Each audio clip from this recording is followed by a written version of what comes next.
সামনে টি-20 ভরা মৌসুম, একের পর এক সিরিজ খেলবে পাকিস্তান।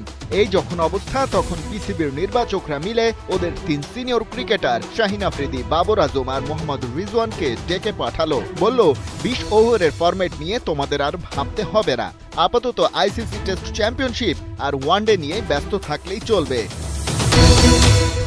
কলটা ছিল মূলত সিলেকশন প্যানেলের, যেখানে আছেন আলিমদার, আকিব জাভেদ, আজহার আলী আর আসাদ শফিক। ওদের সাথে সাই দিয়েছেন হেড কোচ মাইক হেসনও। তাই বোঝা যাচ্ছে বাংলাদেশ আর ওয়েস্ট ইন্ডিজ সফরের জন্য কদিন পরেই যে দল ঘোষণা হতে যাচ্ছে, সেখানে এই 3 ক্রিকেটার থাকছেন না।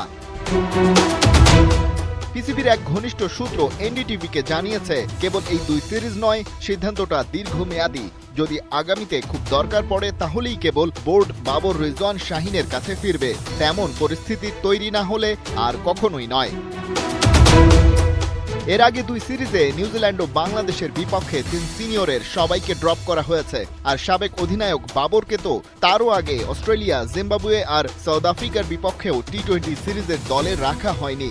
অথচ এই জুলাই আগস্টেই বাংলাদেশ আর ওয়েস্ট ইন্ডিজ সফর করবে পাকিস্তান। জুলাইয়ের শেষ সপ্তাহে ক্যারিবিয়ানদের বিপক্ষে 3টা করে ওয়ানডে আর টি-20 খেলবে তারা। এরপরেই বাংলাদেশের বিপক্ষে 3 ম্যাচের টি-20 সিরিজ, যেটা হয়ে যেতে পারে 5টাও। এরপরের মিশন আফগানিস্তানের বিপক্ষে হোম সিরিজ। এত সব আয়োজন মূলত প্রস্তুতি পর্ব, কারণ সেপ্টেম্বরে প্রস্তাবিত এশিয়া কাপ আর আগামী বছরের গোড়ার দিকে টি-20 বিশ্বকাপ। কিন্তু সেই পরিকল্পনার কোথাও নেই বাবর, রিজওয়ান, শাহিন শাহ। অথচ জাতীয় দলের বাইরে তারা দিব্যি খেলে বেড়াচ্ছেন টি-20। লাহোর কালান্দার্সকে নেতৃত্ব দিয়ে কদিন আগে শিরোপাই ঘরে তুললেন। ওদিকে বাবর আজম এ সপ্তাহেই প্রথমবারের মতো খেলবেন বিগ ব্যাশ, মাঠ মাতাবেন সিডনি সিক্সার্সের হয়ে। বাবর সহ আরও কজনের জন্য এরই মধ্যে এনওসিও ইস্যু করেছে পিসিবি।